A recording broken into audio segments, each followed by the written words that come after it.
সম্মানিত ভিউয়ার, আমরা আজকের এই ভিডিওতে 12 ভোল্ট টু 220 ভোল্ট একটি ইনভার্টার সার্কিট নিয়ে কথা বলবো। আমাদের চ্যানেলের ইতিপূর্বের কয়েকটি ভিডিওতে আপনাদেরকে ইনভার্টার তৈরি করা দেখিয়েছিলাম এবং সেগুলো দিয়ে ফ্যান লাইট সহ যাবতীয় জিনিসকে চালিয়েও দেখিয়েছিলাম। সেখানে আমাদের অনেক দর্শক বন্ধু খুব ভালো রেসপন্স পেয়েছি এবং অনেক দর্শক বন্ধু আছেন যারা কমেন্ট বক্সে জানিয়েছিলেন ইনভার্টার সার্কিটটি ক্রয় নিয়ে। বাট আমাদের চ্যানেলের লক্ষ্য থাকে আমাদের প্রতিটি ভিডিও যেন আমাদের দর্শক বন্ধুরা বুঝতে পারে এবং নিজেরাই সেটি তৈরি করে নিতে পারে, অর্থাৎ ওই ভিডিওটি সম্পর্কে আপনারা যেন সম্যক ধারণা অর্জন করতে পারেন। এনিওয়ে, আমার মনে হলো যে আপনারা হয়তো এই সার্কিটটি তৈরি করতে দ্বিধায় পড়ছেন, সমস্যায় পড়ছেন। এজন্যই মূলত আজকে এই সার্কিট ডিজাইনটি করে আপনাদের সামনে হাজির হয়েছি।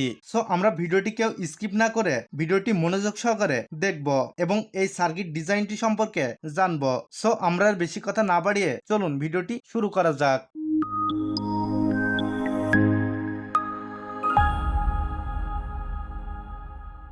সম্মানিত ভিউয়ার্স, আপনারা ভিডিও স্ক্রিনে একটি সার্কিট ডায়াগ্রাম দেখতে পাচ্ছেন। এই সার্কিট ডায়াগ্রামটি মূলত ইনভার্টার সার্কিট। আপনারা দেখতে পাচ্ছেন সার্কিটটিতে একটি আইসি ব্যবহার করা হয়েছে যার নাম্বার হলো CD4047 অর্থাৎ CD 4047। আইসির সাথে নাম্বার মার্ক করে দিয়েছি। এটি আইসির 1 নাম্বার পিন, এটি আইসির 7 নাম্বার পিন এবং বিপরীত পাশে আইসির 8 নাম্বার পিন এবং এটি আইসির 14 নাম্বার পিন, অর্থাৎ এই আইসিটি 14 পিন বিশিষ্ট একটি আইসি।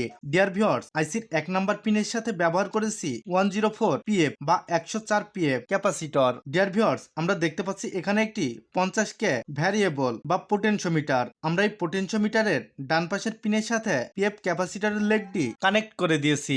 আপনাদেরকে বোঝানোর সুবিধার্থে আমি সার্কিট ডায়াগ্রামটি উঁচু করে ধরি এবং আপনারা দেখতে পাচ্ছেন পোটেনশিওমিটারের বাম পাশের পিনটি এবং পোটেনশিওমিটারের বিপরীত পাশের পিনটি আমরা একত্রিতভাবে শর্ট করে নিয়েছি এবং শর্ট করা পিনটি আমরা একটি 10K রেজিস্টরের সাহায্য নিয়ে আইসির 2 নাম্বার পিনের সাথে কানেক্ট করে দিয়েছি। এটি মূলত আমরা কোয়ার্টার বা 1/4 রেজিস্টর ব্যবহার করেছি এবং এখানে আপনারা দেখতে পাচ্ছেন একটি 1K, এটিও 1/4 বা কোয়ার্টার রেজিস্টর। রেজিস্টরের এই লেগটি আমরা আইসির 3 নাম্বার পিনের সাথে কানেক্ট করে দিয়েছি এবং বিপরীত পাশের পিনটি ভ্যারিয়েবলের ডান পাশের পিনের সাথে কানেক্ট করে দিয়েছি। ডিয়ার ভিউয়ার্স, আপনারা দেখতে পাচ্ছেন আইসির 14 number pin, 4 number pin, 5 number pin এবং 6 নাম্বার পিন একত্রিতভাবে শর্ট করে দিয়েছি এবং এই শর্ট করা পিনের সাথে অর্থাৎ লাল তারের সাথে আমরা একটি 330 ওহমস রেজিস্টর বা 330 ওহমস রেজিস্টর, মূলত এটি 1 ওয়াট বা 1 ওয়াটের, এটি আমরা সরাসরি ব্যাটারির পজিটিভ লাইনের সাথে কানেক্ট করে দিয়েছি এবং এখানে আমরা একটি এলইডির পজিটিভ লাইনের সাথে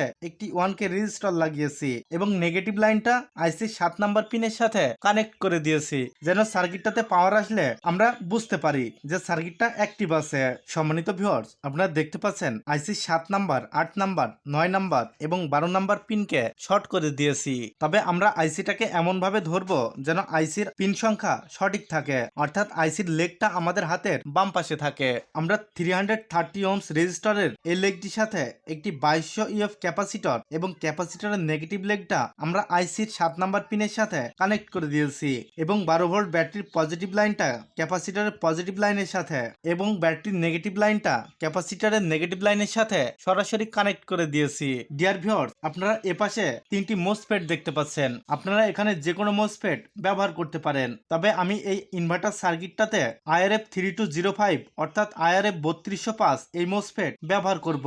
IRF 3205 প্রতিটি মোসফেটের ওয়াট হলো 200 ওয়াট, অর্থাৎ এখানে আমরা সর্বমোট 6টি মোসফেট ব্যবহার করেছি, অর্থাৎ 6 দুগুণে 1200, অর্থাৎ সার্কিটটা থেকে আমরা 1200 ওয়াট আউটপুট পাবো। ডিয়ার ভিউয়ার্স, আপনারা মোসফেটের দিকে লক্ষ্য করলে দেখতে পারবেন এটি মোসফেটের গেট পিন, মাঝখানের পিনটি ড্রেন পিন এবং সর্বশেষ এপাশের পিনটি সোর্স পিন। আপনারা সার্কিট ডায়াগ্রামটি দেখে দেখে কাজটি করবেন। মোসফেটের গেট পিনের সাথে আমরা 100 ওহমস রেজিস্টর কানেক্ট করেছি। প্রতিটি রেজিস্টরের ওয়াট হলো 1 ওয়াট। সো আমরা প্রতিটি মোসফেটের গেট পিনের সাথে একটি করে 100 ওহমস রেজিস্টর কানেক্ট করেছি এবং রেজিস্টরের এপাশের লেগটি আমরা আইসির 10 নাম্বার পিনের সাথে কানেক্ট করে দিয়েছি। সেম ভাবে আমরা বিপরীত পাশের মোসফেটের সাথেও একটি করে 100 ওহমস রেজিস্টর কানেক্ট করেছি এবং রেজিস্টরের অপর লেগগুলো আমরা আইসির 11 নাম্বার পিনের সাথে কানেক্ট করে দিয়েছি। সম্মানিত ভিউয়ার্স, আমরা দেখতে পাচ্ছি এপাশে 3টি মোসফেট এবং এপাশেও 3টি মোসফেট। এই মোসফেটের ড্রেন পিন অর্থাৎ মাঝখানের পিন এবং এপাশের মোসফেটের ড্রেন পিন অর্থাৎ মাঝখানের পিন, এই পিনের সাথে আমরা একটি তার সংযুক্ত করেছি যেটি আমাদের ট্রান্সফরমারের সাথে কানেক্ট হবে এবং এপাশের ড্রেন পিনটাও ট্রান্সফরমারের সাথে কানেক্ট হবে।